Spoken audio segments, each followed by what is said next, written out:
आप सभी को नमस्कार।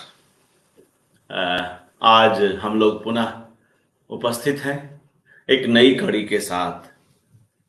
और आज एक दुखद समाचार भी आप में से कई लोग जानते ही हैं कि सुपरिचित सुविख्यात कलाकार विवान सुंदरम जी का आज देहांत हो गया। उनकी स्मृति को नमन। और कला जगत में वे अपनी सक्रियता और अपनी पेंटिंग के लिए बेहद बेहद याद किए जाते रहेंगे। और आज प्रयाग शुक्ल जी ने भी उन्हें याद किया और वे बता रहे थे कि उनके द्वारा क्यूरेट की गई 2 प्रदर्शनियों में विवान सुंदरम की भागीदारी रही। ड्राइंग 94 बहुत ही चर्चित पेंटिंग प्रदर्शनी जो गैलरी इस्पात के लिए हुई थी, और दूसरी प्रयाग शुक्ल जी के ही क्यूरेशन में पेस्टल जो गैलरी आर्ट मोटिव के लिए हुई थी।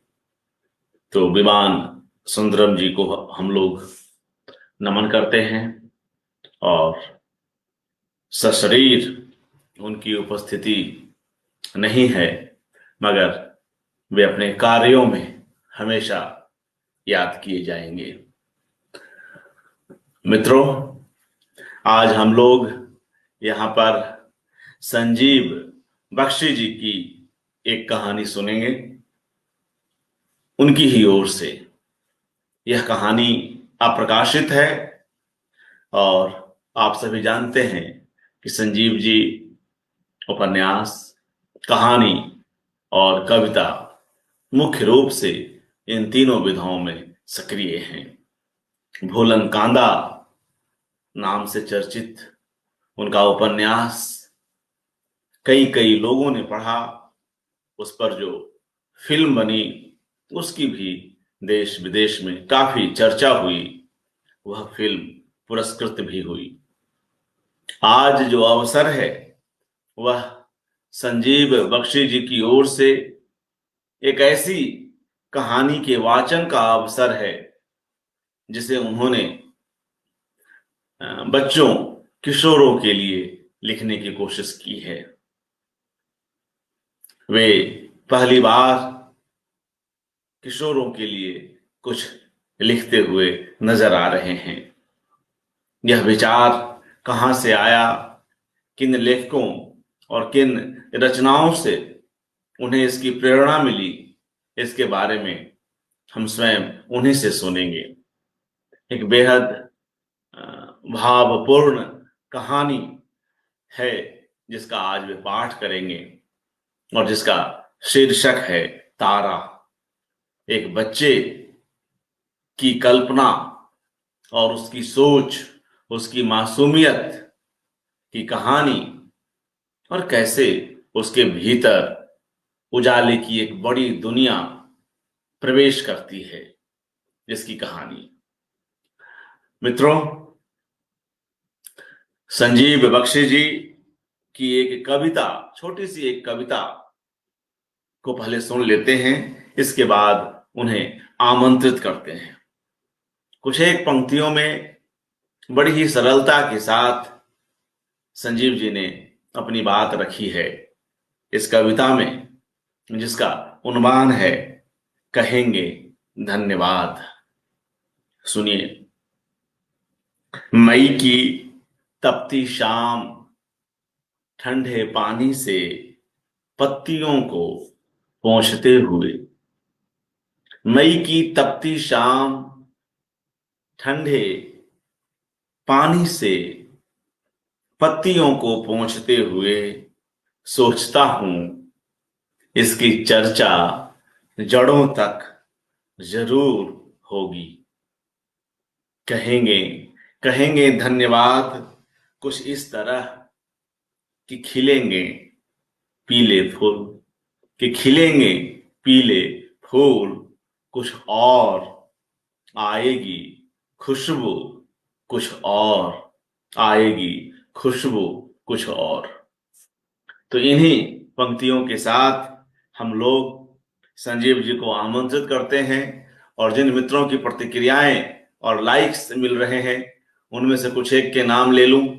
रमेश अनुपम जी, ऊर्जा श्रीवास्तव जी, स्मृति शुक्ला जी, श्वेता बख्शी जी, ब्रजरतन जोशी जी, आप सभी का आभार कि आप आज इस कार्यक्रम में हमारे साथ लाइव जुड़े हुए हैं। तो आइए मित्रों, हम अपने कवि कथाकार संजीव बख्शी जी को आमंत्रित करते हैं। जी नमस्कार संजीव जी, स्वागत, अभिनंदन। नमस्कार नमस्कार। और जैसा कि आज अभी कुछ देर पहले मैं आपसे चर्चा कर रहा था कि हम लोग इस कहानी को सुनने से पूर्व इस कहानी के जो बनने की कहानी है उसको भी जान लें। हिंदी में अमूमन लेखक बच्चों के लिए कम लिख रहे हैं, और जो लेखकगण लिख रहे हैं उनमें से कुछ एक से आप भली भांति परिचित हैं, उनके सानिध्य में हैं। उनमें एक नाम, महत्वपूर्ण नाम विनोद कुमार शुक्ल जी का है। तो ऐसी क्या बात हुई कि आपने यह कहानी खास तौर से बच्चों को लेकर लिखी, सोची, संजीव जी? आज सबसे पहले तो अर्पण कुमार जी को मैं धन्यवाद देता हूं कि आज मुझको उन्होंने यह अवसर दिया। आज एक कहानी तारा मैं सुनाने वाला हूं। पहले इसके बारे में आपको बता दूं कि यह बच्चों और किशोरों के लिए मैं कहानी लिख रहा था। प्रेरणा मिली विनोद कुमार शुक्ल जी से, जो काफ़ी समय से बच्चों और किशोरों के लिए कहानियाँ लिख रहे हैं, उपन्यास लिख रहे हैं। और मैं उनके पास जब बैठता हूँ तो इसकी चर्चा होती है और सुनता हूँ मैं। तो मैंने भी एक कोशिश की कि किशोरों के लिए, बच्चों के लिए मैं कुछ लिखूं।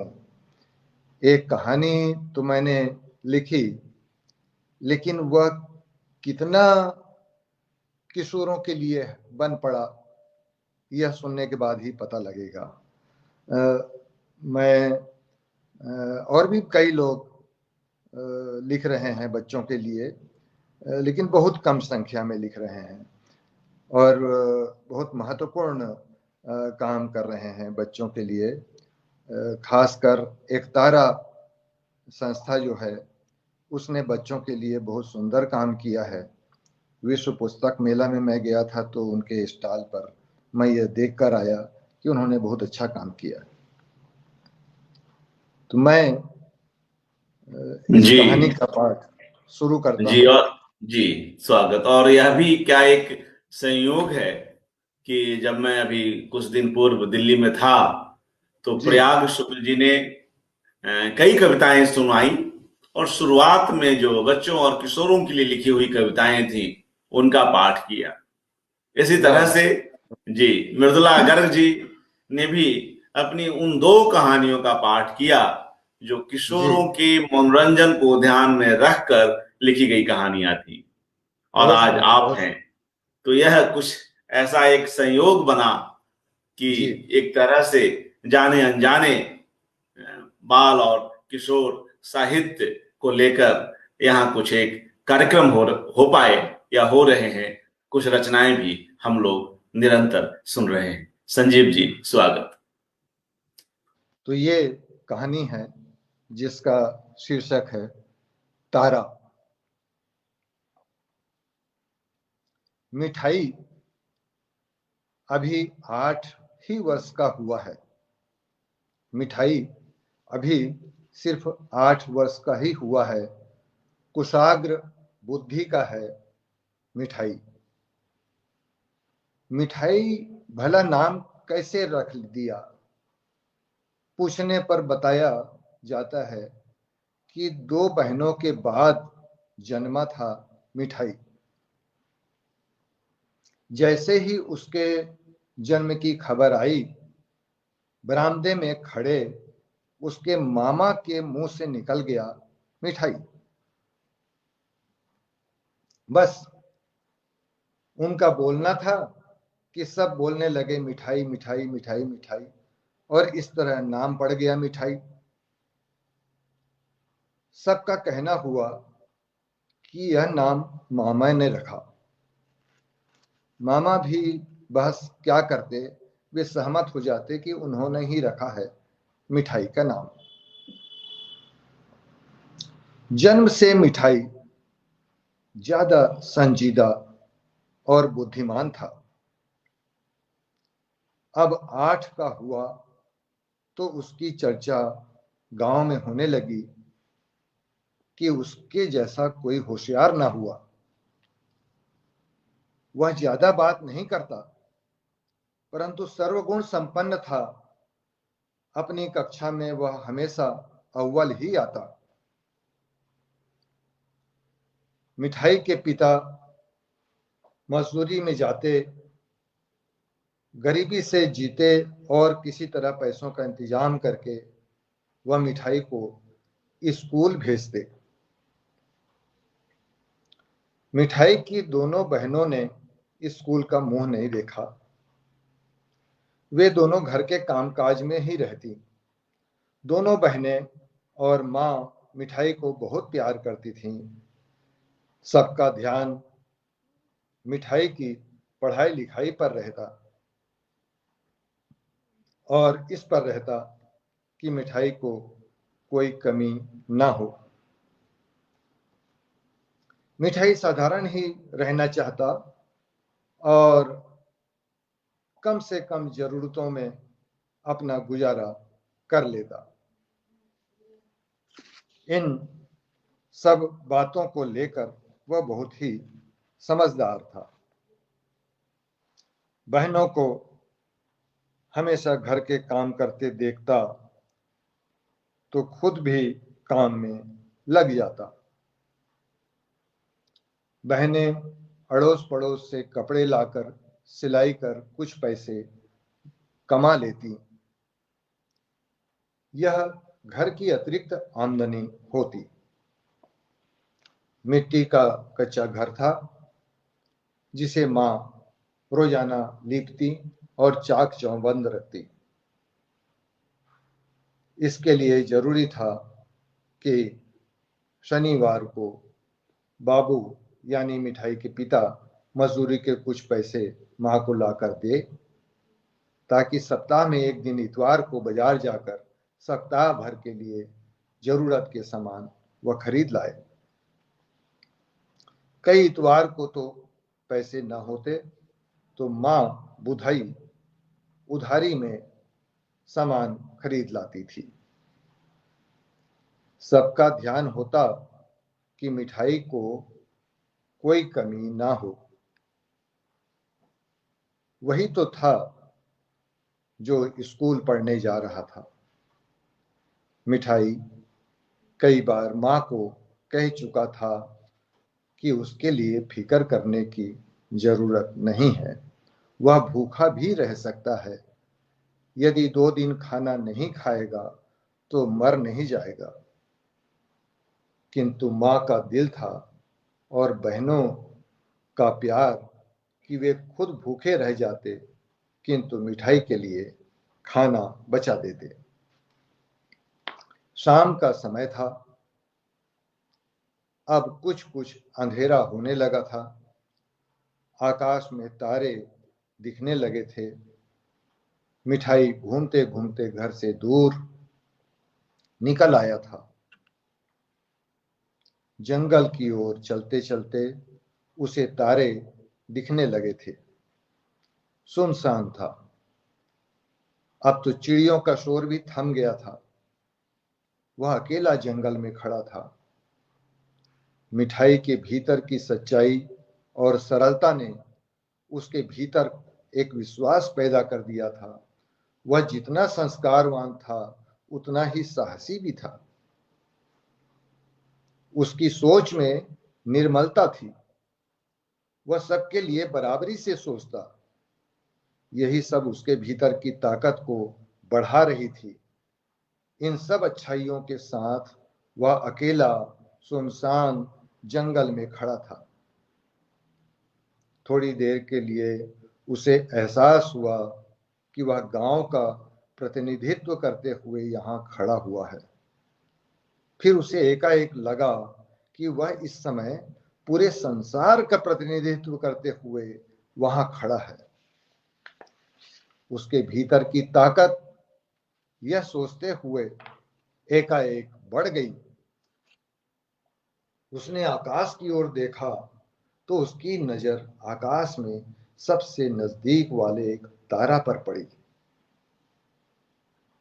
वह लगातार उस तारा को निहारता रहा।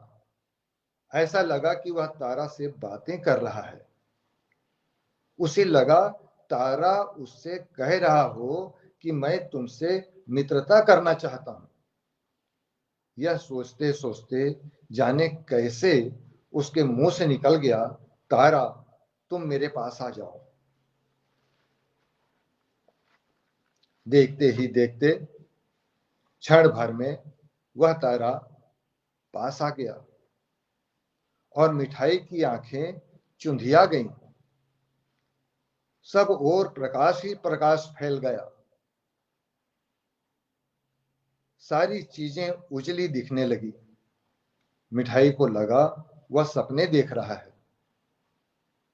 उसे जरा भी नहीं लगा था कि वह तारा को बुलाएगा तो तारा आ जाएगा। वह तो उसके भीतर की सरलता, सीधापन और उसके भीतर की सच्चाई की ताकत थी कि एक बार बुलाने से तारा इस तरह धरती पर आ गया। मिठाई अब तक इस सपने जैसी स्थिति से उबर नहीं पाया था।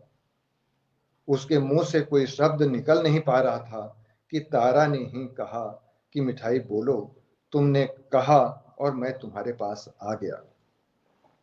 बोलो, तुम मुझसे दोस्ती करोगे?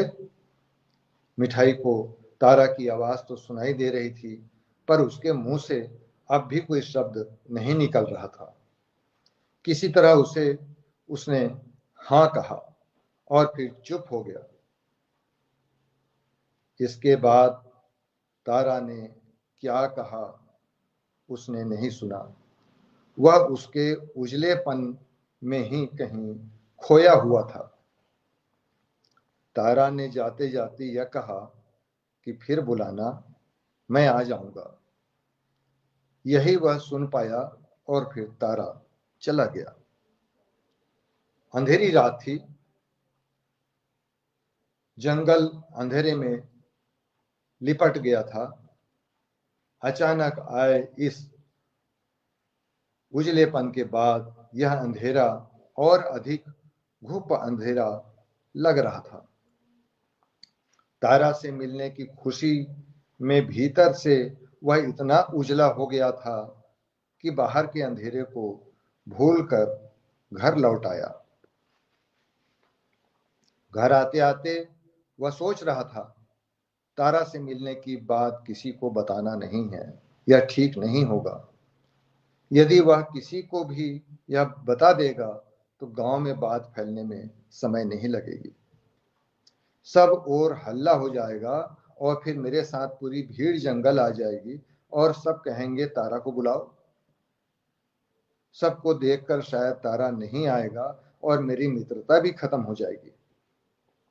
इसलिए अच्छा यही होगा कि मैं किसी को ना बताऊं। मां को भी नहीं बताना है। किंतु यह कैसे संभव होगा कि मैं मां को भी ना बताऊं? बात मेरे भीतर फूट फूट कर बाहर आ रही है। कब तक इसे मैं छिपा कर रख सकता हूं, यह देखना है। दूसरे ही क्षण उसने सोचा, मेरे भीतर कोई ताकत आ गई है जिसके कारण तारा मेरे बुलाने से आ गया। यह विलक्षण ताकत यदि मेरे भीतर है तो यह भी तो मैं कर सकता हूं कि इसे किसी को ना बताऊं। उसने तय कर लिया कि इस बात को किसी को नहीं बताना है और प्रतिदिन अकेले जंगल आकर तारा से बातें करनी है। उसे तारा से मित्रता इतनी अच्छी लग रही थी कि वह इसे शब्दों में बयान नहीं कर पा रहा था। घर आते ही माँ ने उससे प्रश्न किया, मिठाई, आज तू बहुत प्रसन्न दिखाई दे रहा है, तेरे चेहरे में चमक दिखाई दे रही है, क्या बात है? कोई मिला था? मिठाई ने माँ के प्रश्न की ओर ध्यान नहीं दिया और मुस्कुराकर चुप ही रहा। बहनों ने भी मिठाई से बात करनी चाहिए, पर मिठाई सबको टालता गया और खुशी खुशी अपनी पढ़ाई में लग गया। घर में बिजली नहीं थी, वह लालटेन की रोशनी में पढ़ाई करता था। आज लालटेन की रोशनी उसकी आंखों को चुंधियाने लगी थी। उसने लालटेन की लौ को एकदम कम कर दिया था। उससे पढ़ाई कहाँ होने वाली थी। रह रहकर उसे तारा के पास आ जाने की बात याद आ रही थी। वह मन ही मन बहुत सारी बातें तारा से करने लगा। वह सोचने लगा कि कल तारा से क्या बातें करेगा। तारा को देखकर उसकी आज बोलती बंद हो गई थी। कल ऐसा नहीं होगा, कल वह पहले से तैयारी करके जाएगा और खूब सारी बातें करेगा। यही सोचते सोचते उसकी नींद लग गई। वह सोया ही था कि वह सपने में फिर से जंगल पहुंच गया। सुनसान जंगल में उसने फिर से तारा को बुलाया तो तारा आ गया। वह सोचने लगा कि उसका मेरे पास आना सपना ही है। तारा किसी के बुलाने से भला धरती पर कैसे आ सकता है? यह सपना ही है। फिर सपने में वह तारा से बातें करने लगा। तारा ने उससे पूछा कि उसके घर में कौन कौन है। उसने सब बताया। उसने बताया कि कैसे बाबू, माँ, बहनें उससे प्यार करते हैं। फिर उसने कहा, मित्र, मैं तुम्हें अपनी माँ से मिलाना चाहता हूँ, अपनी बहनों से मिलाना चाहता हूँ। वे बहुत अच्छी हैं, पर यह संभव नहीं है। हमारी मित्रता की बात संसार को पता चल जाएगी, इसलिए मैंने इसे अपने तक ही रखा हुआ है, किसी को नहीं बताया। तारा ने भी कहा, मैंने भी यह किसी को नहीं बताई है। मैं तारामंडल के नियमों से बंधा हुआ हूँ। तुम्हारे भीतर की ताकत ने मुझे धरती पर ले आया है। मैं तुमसे मित्रता करना चाहता हूँ। तुम्हारे भीतर अद्भुत सरलता है। तुम नहीं जानते कि तुम्हारी इस सरलता में इतनी ताकत है कि मैं धरती पर आने को विवश हो गया हूँ। इस समय मिठाई तारे के प्रकाश के भीतर उसका चेहरा भी देख पा रहा था और तारे को हो रही प्रसन्नता को भी महसूस कर पा रहा था। तारा ने मिठाई से कहा, मैं तुम्हें कुछ देना चाहता हूं। मिठाई ने इस बारे में कुछ सोचा नहीं था कि तारा से क्या मांगे। उसे सिर्फ उसकी मित्रता ही चाहिए थी। वह चुप रहा। ठंड पड़ रही थी और मिठाई के पास तन ढकने को कपड़े नहीं थे। वह अपने तन की ओर देखने लगा तो तारा समझ गया कि मिठाई को कपड़ा दिया जा सकता है। उसने नए नए सलमा सितारा लगा हुआ शानदार कपड़ा मिठाई को दे दिया। दूसरे ही क्षण मिठाई उदास हो गया। तारा ने पूछा, कपड़ा पाकर तुम खुश नहीं हुए मित्र? मिठाई ने कहा, यह कपड़ा मैं नहीं ले सकता। सबसे पहले मेरी माँ कहेगी, यह कपड़ा कहाँ से लाए? फिर पूरा गांव सवाल करेगा। मुझे इसे पहनते हुए खुद ही अटपटा सा लग रहा है। इसे वापस ले लो। तारा ने कपड़ा वापस ले लिया। मिठाई रोजाना तारा से मिलने लगा।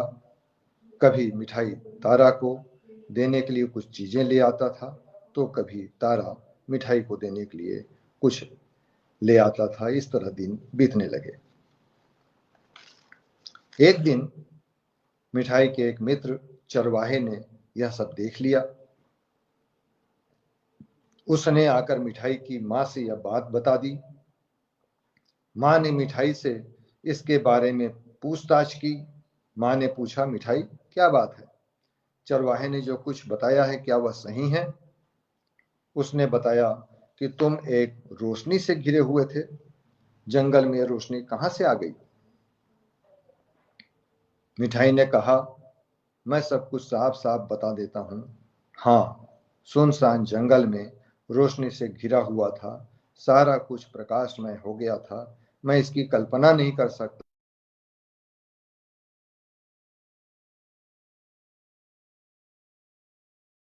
माँ ने यूं ही पूछा, जंगल कैसे अचानक प्रकाशित हो गया? क्या आकाश से तारा आ गया? हाँ, सचमुच तारा आ गया। तुम ठीक कह रही हो माँ, तारा ही आ गया जमीन पर। इससे जंगल प्रकाशित हो गया, सब और उजला उजला हो गया, मिठाई ने कहा। मिठाई ने सब कुछ उसे बता दिया और यह भी बता दिया कि वह रोजाना तारा से मिलने जंगल जाया करता है। माँ ने मिठाई से कहा, वह भी उसके साथ जंगल जाएगी और तारा से मिलेगी। पहले तो मिठाई ने मना किया कि ऐसा करने से शायद तारा नाराज हो जाए और ना आए। बार बार कहने से वह मान लिया और ठीक है माँ, मैं कल ही तुम्हें लेकर जंगल जाऊंगा। तुम देखना तारा कितना सुंदर और आकर्षक है। उसके पास आने से सब कुछ उजला उजला हो जाता है। ऐसा लगता है कि हम इस दुनिया में नहीं कहीं और हैं। मैं तुम्हें तारा से मिलाऊंगा, तारा ने मिठाई ने माँ से कहा।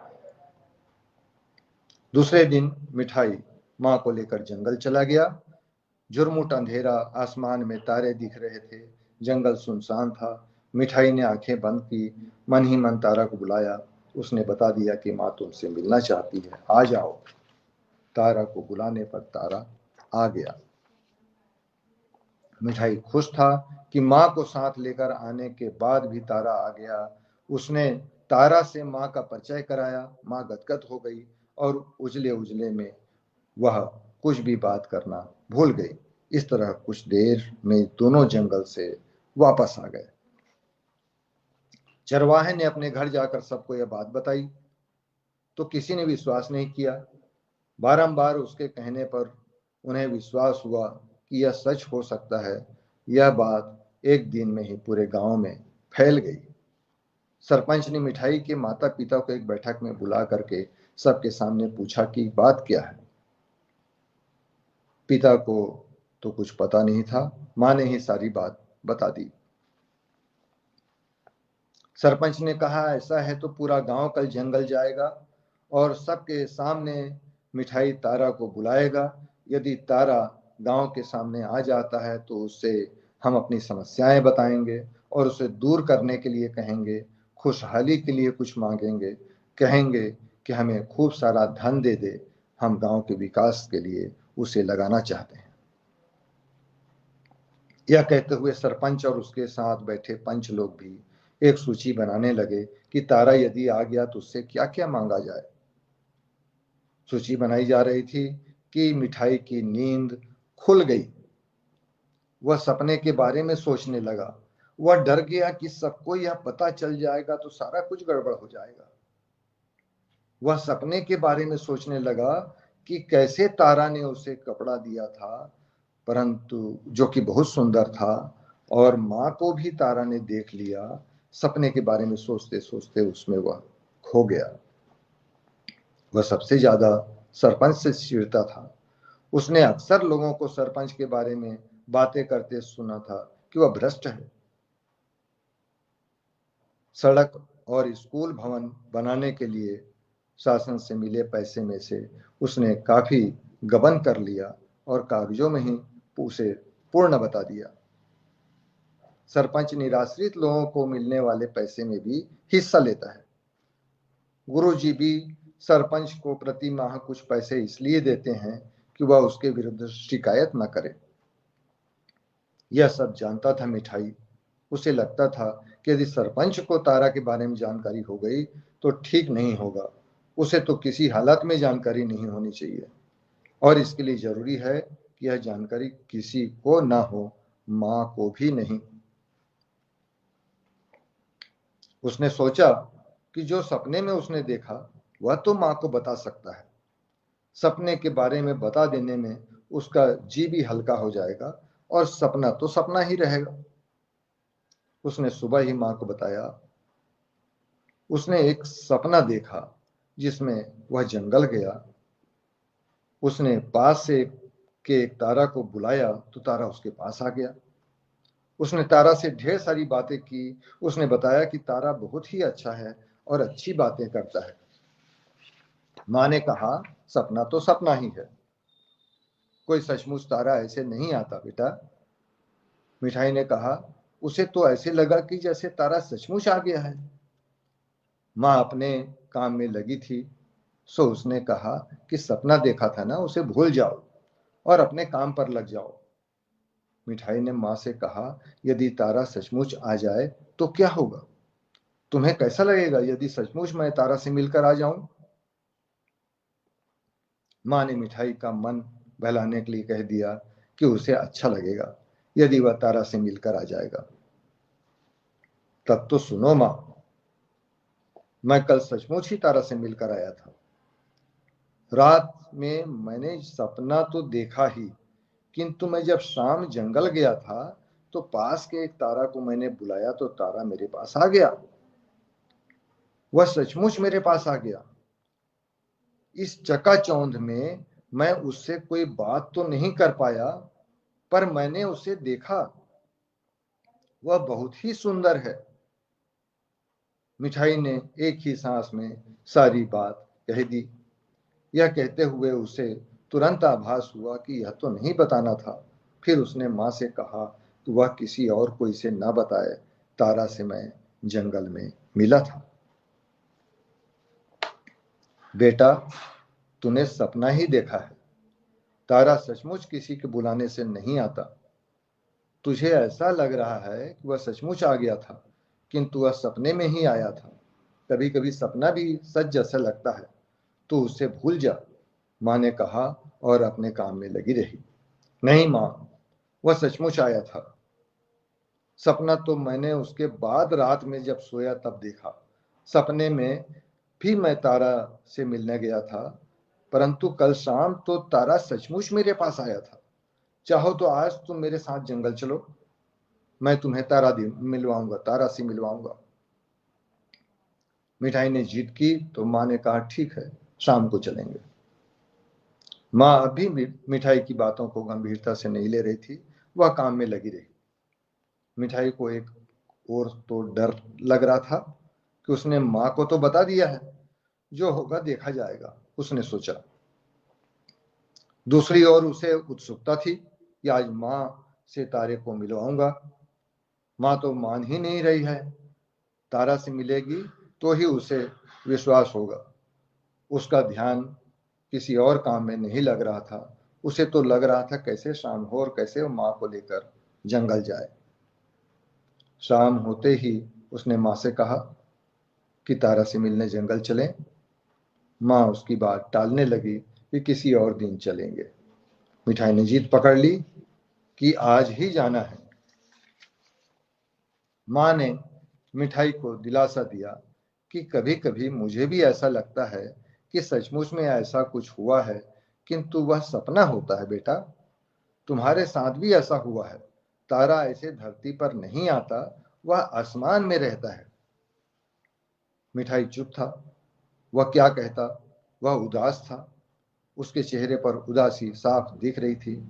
एक बारगी उसे भी लगा कि कहीं वह सपना ही तो नहीं देख रहा है। सारा कुछ सपना ही तो हो, पर कैसे पता चले कि यह सपना नहीं है, सच है। उसने अपने हाथ पर चिकोटी काटी कि यदि यह सब सपना हो तो चिकोटी काटने से मैं जाग जाऊंगा। मिठाई अब भी सोचता रहा कि सपना बिल्कुल सच जैसे लगता है, जैसे सपना हो या सच हो, और यह जो चल रहा है उसे चलने देना चाहिए, आनंददायक तो है। मां समझती है सपना है तो सपना ही सही। दूसरे दिन सुबह वह पाठशाला गया तो उसके दिमाग में यही चल रहा था कि वह तारा से मिला था। उसके दो मित्र थे, प्रेम और सुखी। उनकी मित्रता दांत काटी रोटी सी थी। दोनों को मिठाई सारी बातें बता दिया करता था। उनसे मिठाई मिला तो वह तारा की बातें बताना चाहता था। फिर वह रुक गया कि किसी को भी तारा की बात बताना ठीक नहीं है। इन्हें बताने से तो पाठशाला में सबको यह पता चल जाएगा। वह प्रेम और सुखी से भी इस विषय में बात नहीं करेगा। उसने नहीं बताया। फिर दूसरी तरह से इस बारे में बात करने लगा। मिठाई ने सुखी और प्रेम से पूछा, तारा के बारे में तुम लोग क्या जानते हो? सुखी और प्रेम ने एक साथ कहा, तारा तो तारा है, आसमान में रहता है, चमकदार होता है, बस इतना ही जानते हैं। क्या वह चलकर धरती पर आ सकता है? कभी सुना है कि तारा धरती पर आ जाता है? मिठाई ने कहा। सुखी ने कहा, कैसी बातें कर रहे हो मिठाई, तारा कभी धरती पर क्यों आएगा? मिठाई ने कहा, यदि तुम्हारे सामने तारा आ गया और तुमसे कहने लगा कुछ मांगो, तो तुम लोग उससे क्या मांगोगे? दोनों ने एक साथ कहा, हम तो कहेंगे मित्र कि हमें परीक्षा में अव्वल नंबर से पास करवा दे। मिठाई ने फिर कहा, मैं मजाक नहीं कर रहा हूं, यदि तारा सचमुच तुम्हारे सामने आ जाए तो क्या मांगोगे? प्रेम ने कहा, मैं तो कहूंगा कि पूरा संसार जो है वो चॉकलेट के पहाड़ से भर जाए। मुझे चॉकलेट बहुत पसंद है। फिर मिठाई ने सुखी की ओर देखा तो सुखी ने कहा, मैं तो मांगूंगा कि मुझे खूब धन दे, कि मैं घर बनवा लूं, कार खरीद लूं, विदेश घूम लूं। मिठाई चुप रहा और दूसरी बातों में लग गया। शाम जंगल के सुनसान में मिठाई तारा से मिला तो उससे बातें होने लगी। मिठाई ने फिर से बात दोहराई कि माँ से तुम्हें मिलाना था, तुमसे मिलकर माँ बहुत खुश होती। मिठाई ने कहा, मैं माँ से बहुत प्यार करता हूँ, मेरी माँ बहुत अच्छी है, वह भी मुझे बहुत प्यार करती है। संसार की सबसे अच्छी माँ है वह। माँ तो सबकी अच्छी होती है, किंतु मेरी माँ सबसे अच्छी है। जिन कष्टों में लंबे संघर्ष के बाद उसने मुझे बड़ा किया है, ऐसा कोई और माँ अपने बेटे के लिए नहीं कर सकती। ऐसी है मेरी माँ। अभी भी सारे कष्टों के बावजूद वह मुझे बेहद प्यार करती है। मैं जो उससे प्यार पाता हूँ, उसके सामने संसार के सारे सुख फीके हैं। दुख और कष्टों के बीच मिठाई इतना खुश है कि वह कहता है कि इससे बड़ा कोई सुख नहीं। इसके पहले मिठाई ने उनकी झोपड़ी के बारे में बताया था कि उसे माँ रोज लिपती पोतती है और सालाना बाबू छप्पर को ठीक कर देते हैं। दुनिया में इससे अच्छी कोई जगह नहीं जहाँ चैन और आनंद से रहा जा सके। मिठाई माँ को तारा से नहीं मिलवा सका, यही अफसोस था। वह घर लौटा तो सोचता रहा कि अब आज की बात माँ को बताने से वह विश्वास नहीं करेगी। वह तो अब भी कहेगी कि यह सब सपना है, इसलिए अब किसी से कुछ नहीं बताना है। वह सोचती है तो इसे सपना ही रहने दो। मैं प्रतिदिन सुनसान जंगल में रोजाना अकेले ही तारा से मिलने आऊंगा और मिलता रहूंगा। माँ अपनी सहेलियों से बात कर रही थी तो उसने बताया कि मिठाई ने सपना देखा कि उसके बुलाने से जंगल में तारा उसके पास आ गया। उसे ऐसा लगा कि सचमुच ही तारा आ गया है, इसलिए वह जीत करके मुझे जंगल ले जाना चाहता था। तारा आएगा कैसे, वह तो आसमान में रहता है। सहेलियों ने भी कह दिया, इस सपने में ऐसा ही होता है, लगता है सच ही है। एक शाम की बात है। मिठाई सुनसान जंगल में अकेला गया हुआ था। उसने तारा को बुलाया तो तारा आ गया। उसने तारा को बताया कि उसने एक नाटक तैयार किया है, उसकी शाला के सालाना जलसे में इसे खेला जाना है। मिठाई ने कहा, इस नाटक में मैं तारा बना हूं, नाटक में मेरे दोस्त प्रेम और सुखी भी हैं। नाटक में आगे क्या दिखाया जाए कुछ समझ में नहीं आ रहा है। वह जो भी सवाल करता उसे तुरंत जवाब मिल जाता। उसने तय कर लिया कि नाटक में क्या दिखाया जाना है। उसके बाद वह यही सब सोचता हुआ खुशी खुशी घर आ गया। मिठाई की पाठशाला में सालाना जलसा हुआ जिसमें मिठाई ने उस नाटक में भाग लिया। यह नाटक मिठाई ने ही तैयार किया था। मिठाई तारा बना था। तारा धरती पर आता है तो लोग उससे तरह तरह की मांग करते हैं। सब उससे खूब सारा धन मांगते हैं। एक छोटा सा बच्चा रहता है, उससे तारा की बात होती है। मिठाई का मित्र प्रेम छोटा बच्चा बना था। तारा कहता है, बोलो तुम्हें क्या चाहिए। तारा सोचता है, बच्चा है, खिलौना ही मांगेगा। पर बात कुछ और होती है। बच्चा कुछ और मांगता है। बच्चा कहता है, मैं सबकी खुशी मांगता हूँ, आपस में किसी का बैर ना हो, कोई झगड़ा ना करे, सबके सब ईमानदार हो जाएं।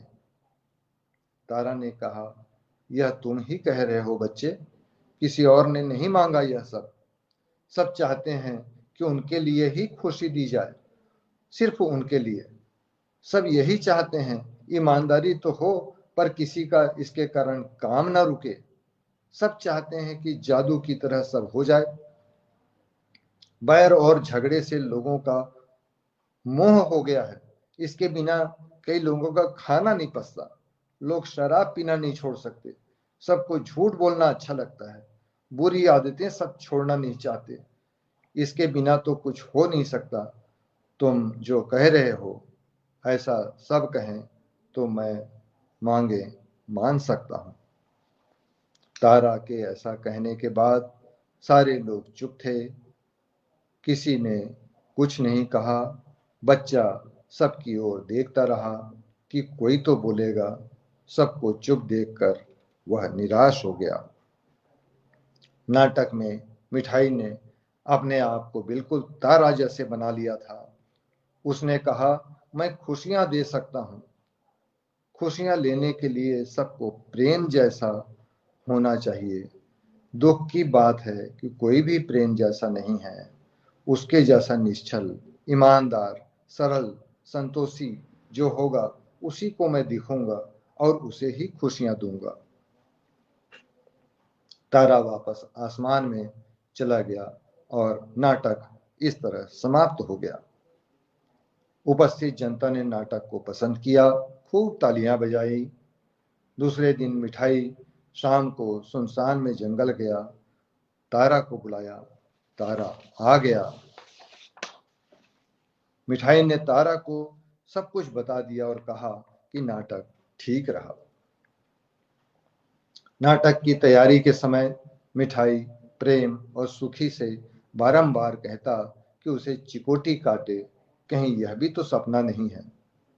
प्रेम और सुखी हंसते और चिकोटी काटते। मिठाई सोचता कि तारा से उसका मिलना ही इतना आनंददायक और खुशियों से भर देने वाला है कि वह उससे और कुछ नहीं चाहता। यही आनंद उसे मिलता रहे। उसने कभी भी तारा से कुछ नहीं मांगा। उसकी बकरी मिनी के पैर में घाव हो जाने पर उसे ठीक करने के लिए भी उसने तारा से कुछ नहीं कहा। वह रोजाना उसकी मरहम पट्टी करता, उसकी आंखों के आंसू पोंछता। उसके लिए वह दुखी था, पर उसने तारा को इसके बारे में बताया भी नहीं। कहीं तारा यह न समझ ले कि मैं उसे ठीक करने को कह रहा हूँ। यह सब मिठाई के स्वभाव में था। तारा के मिलने का आनंद ऐसा था कि उसके सामने सारा कुछ फीका था। कभी कभी मिठाई को लगता कि तारा से बात करे कि भगवान ने अमीर गरीब क्यों बनाया। क्या इनके बीच की दूरी कम नहीं की जा सकती। गरीब दिन भर की मजदूरी करके अपना पेट ठीक से नहीं भर सकता। अमीर बैठे बैठे आराम से दिन भर में 4 बार खाता है। गरीब यदि बीमार हो गया तो इलाज भी नहीं करवा पाता। मिठाई का मन कभी कभी खराब हो जाता तो वह सोचता कि तारा से उसे बात करनी चाहिए। और एक मांग रखना चाहिए गरीबों के लिए।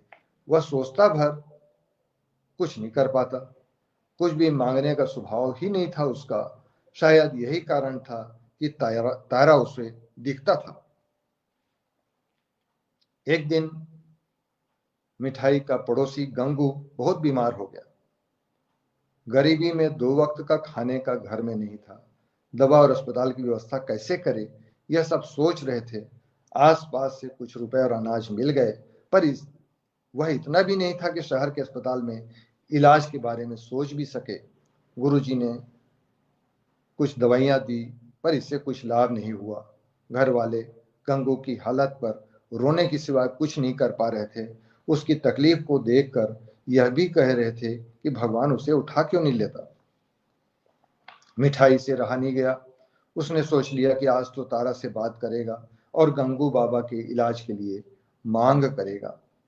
दौड़ा दौड़ा वह सुनसान जंगल गया। तारा को बुलाया तो तारा आ गया। उसे सारी बात खुलकर बता दी और कहा कि गंगू बाबा के इलाज के लिए व्यवस्था कर दे।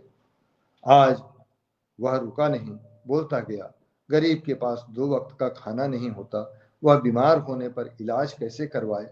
गरीब के लिए कुछ करो कि वह कम से कम ठीक से जीवन बसर कर सके, बच्चों को ठीक से शिक्षा दिला सके, जरूरत होने पर इलाज अस्पताल में करवा सके। कहते कहते उसे याद आ गया कि शहर के अस्पताल में तो लूट मची है। इलाज के नाम पर वहां खेत गिरवी करवा देते हैं। जो गरीब न हो उसे ये अस्पताल वाले गरीब बना देते हैं। उसे भी ठीक करना जरूरी है। यह सब कहते हुए उसे बहुत तकलीफ हो रही थी। उसने सोच लिया था कि आज तारा से सब कुछ कह देगा, चाहे इसके लिए यह हो जाए कि कल से तारा उससे ना मिलने आए, उसका मिलना बंद हो जाए। उसे रहा नहीं जा रहा था, सब कुछ कह देना चाहता था। सरपंच की मनमानी के बारे में भी बता दिया और गंदी राजनीति उसकी समझ में जो दिखती थी उसे भी उसने बताया कि इन्हीं सब कारणों से महंगाई है, सब और भ्रष्टाचार है। उसके दिमाग में जो जो आ रहा था सब कुछ कह देना चाहता था। अखबारों में पढ़कर यह सब उसकी जानकारी में आई थी। उसने तारा के सामने सब कह दिया। तारा चुपचाप सुनता रहा। दूसरे दिन मिठाई प्रेम के पास खेलने गया था। उसके घर में टीवी में एक कार्यक्रम आ रहा था जिसमें 3 वैज्ञानिक आपस में बातें कर रहे थे। मिठाई सुनने लगा कि क्या कह रहे हैं ये वैज्ञानिक। उनमें से एक कह रहा था, हर मनुष्य प्रकाशवान होता है, सभी एक प्रकाश क्षेत्र से घिरे होते हैं। देवताओं के सिर के पीछे प्रकाश दिखाई देता है, वह इसका प्रतीक है। इस प्रकाश को आंखों से नहीं देखा जा सकता और न ही किसी दूरबीन या यंत्र से यह देखा जा सकता है। यह ऐसा प्रकाश है जो अदृश्य है। प्रकाश की बातें सुनकर मिठाई सुनने लगा कि यह आगे क्या बता रहे हैं। दूसरे वैज्ञानिक ने कहा, यह प्रकाश सब में कम ज्यादा होता है। जो लोग सच्चे, सरल, सीधे साधे, निर्मल, विचारवान होते हैं उनमें यह अधिक होता है। हो सकता है दुनिया में ऐसा कोई पैदा हो जाए जो बहुत ही ज्यादा सरल, सीधा साधा, विचारवान हो, उसकी सोच में अलौकिक निर्मलता हो, तो उसे यह प्रकाश बहुत ज्यादा घनीभूत होने के कारण दिख जाए। ऐसा अब तक तो नहीं पता लगा है, पर कभी भी ऐसा सुनने में आ सकता है। तीसरे वैज्ञानिक ने पूछा, यह प्रकाश जब दिखेगा तो कैसा महसूस होगा उस मनुष्य को। जवाब दिया गया, यह तो ऐसा लग सकता है जैसे कोई तारा जमीन पर आ गया हो। मिठाई यह सब सुनकर सन्न रह गया था। उसकी होठों ने अस्पष्ट लेकिन धीरे से बुदबुदाया, तारा। ये आप अभी कहानी सुन रहे थे तारा, जो मिठाई और तारा दोनों के मिलने की एक कहानी है। आशा है आपको ये कहानी पसंद आई होगी, और जो उपस्थित होकर इसे सुन रहे हैं मैं उनका आभारी हूँ, और बहुत बहुत धन्यवाद। नमस्कार। जी शुक्रिया, शुक्रिया। संजीव जी, मजा आ गया सचमुच इस कहानी को सुनकर। जी सचमुच आनंद आ गया, और कई स्तरों पर यह कहानी चलती है। और हमारे मित्रगण, हमारे लेखक, आलोचकगण इस बात को कह भी रहे हैं। मसलन स्मृति शुक्ला जी लिख रही हैं कि सहजता इस कहानी की ताकत है। उनकी प्रतिक्रिया आ रही है। और यह भी देखिए कि किस तरह से इसमें शिल्प के स्तर पर भी काफी काम किया गया है। जी स्वप्न को लेकर भी हाँ बात आई है, और कहानी में जो वह जिस तरह से नाटक के हवाले से जो चीजें गूंथी गई है उसका भी बड़ा महत्व है। बेशक यह कहानी सहज है, सरल है, मगर शिल्प के स्तर पर लेखक ने पर्याप्त मेहनत की है, ऐसा कहा जा सकता है।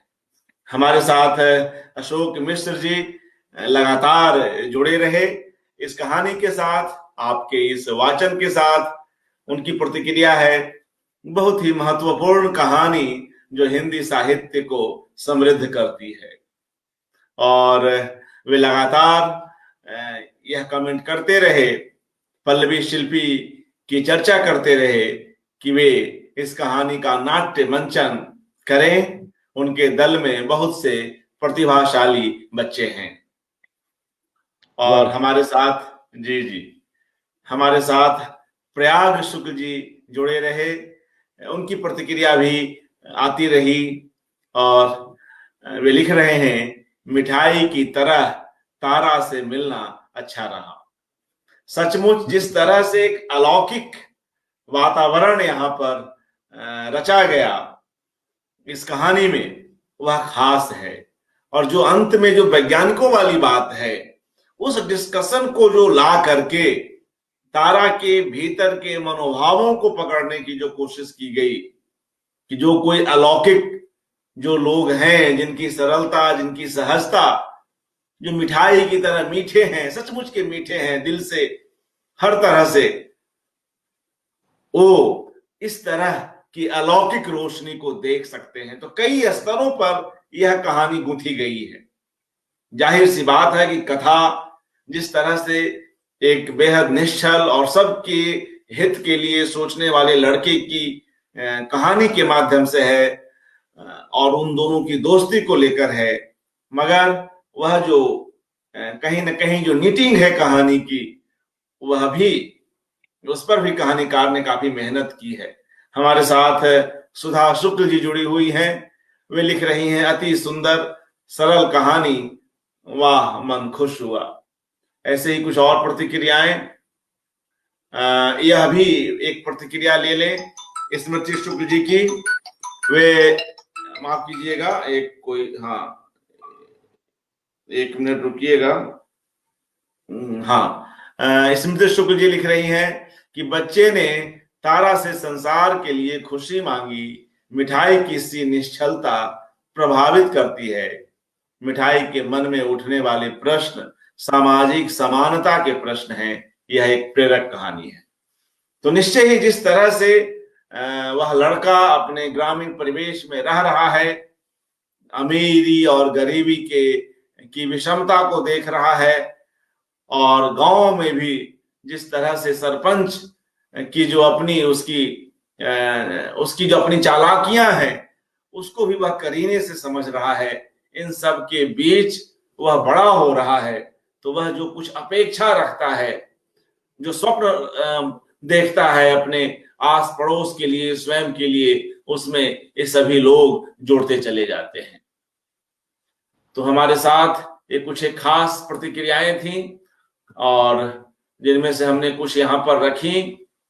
और हमारे साथ के कुमार प्रसन्न जी, पूनम अरोड़ा जी, उमापति यादव जी और तमाम दूसरे लोग जुड़े रहे, सभी का धन्यवाद।